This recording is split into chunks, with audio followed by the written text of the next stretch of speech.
Today, let's talk about the second portion of most advanced directives, the life-sustaining treatments. So the big question is, what is a life-sustaining treatment, right? So a life-sustaining treatment is any medical procedure, device, or medication that's designed to keep you alive. So generally speaking, life-sustaining treatments include things like CPR, mechanical ventilation, or non-invasive mechanical ventilation. And the difference between those two is mechanical ventilation involves a tube down the throat. Non-invasive mechanical ventilation includes things like the CPAP, which a lot of people wear at night if they have sleep apnea, or BiPAP, which is a special kind of CPAP that provides similar pressure that a physician can dial in. So let's see, we've got CPR, we've got mechanical ventilation, there's blood products, dialysis, artificial feeding and artificial hydration.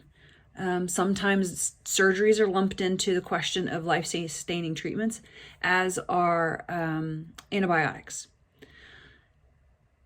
The issues I see with this particular section on most advanced directive forms, this is in the living will section, is that it kind of makes a person's code status become a bit of a smorgasbord.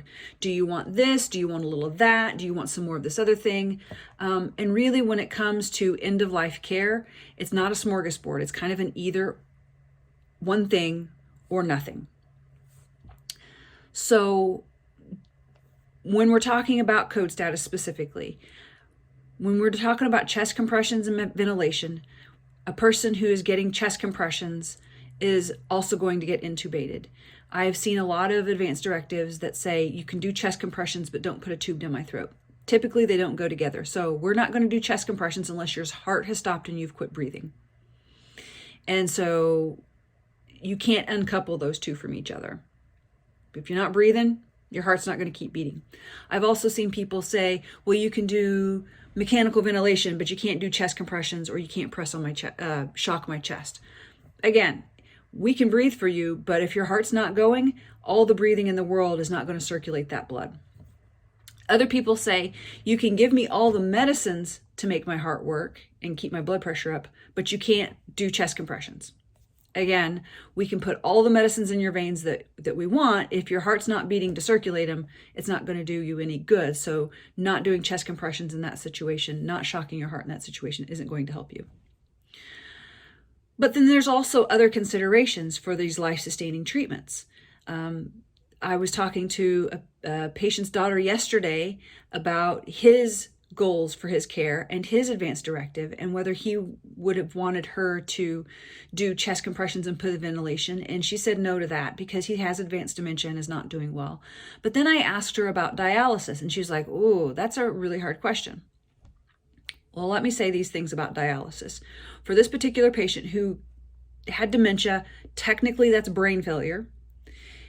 If his kidneys started to fail, dialysis would not improve the function of his brain. Therefore, doing dialysis would not improve the quality of his life. It would just allow him to live longer with a brain that was failing. And when I explained it to her that way, she was like, oh yeah, he wouldn't want anything like that at all.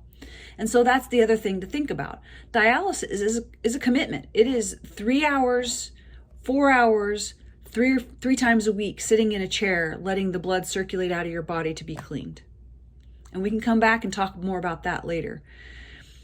Blood transfusions are another big thing. Obviously, there are religious beliefs that prevent people from getting blood transfusions, but sometimes blood transfusions are useful because they save your life. They make people feel better. But there does come a time if a person is losing so much blood, not like they've got a great big gaping wound that they're pouring blood out of, but if there's something in their bone marrow that has failed, giving them blood transfusions every week or even every 3 or 4 days isn't going to do anything more than prolong their life and allow them to live uncomfortably for a longer period of time. And it becomes, sadly enough, it becomes a bit of an exercise in futility. Surgeries are another big thing. That's a whole separate topic. So what I want to leave you with is this. After you've decided who your medical decision makers are, the next step in this is to decide what your life-sustaining treatments are going to be. Anything that keeps you alive when you could potentially be dead is considered life support. Just because you're on the ventilator and your heart didn't stop, you're still on life support. And the other problem with living wills is that these are not enforceable in the courts. So I could write an advance directive that says, I don't want to be ventilated, and then I become confused and have gotten a pneumonia, and my medical power of attorney decides that I'm going to go on to mechanical ventilation. When I wake up from that, let's say I wake up from that, when I wake up from that event and I find out that I had directed somebody to not put me on mechanical ventilation, and if I'm mad about that, I can't take this document to the courts and sue over it and have anything come out of it. So these life-sustaining treatment questions are really guidance for the medical power of attorney to have some idea of what to decide for you. So I hope that helps. We can go into more detail about some of the other life-sustaining treatments if you're interested. Give me a message below and a comment to let me know what else we can talk about. Otherwise, I'm just going to keep on going with my plan. Thanks a bunch. See you guys later. Bye-bye.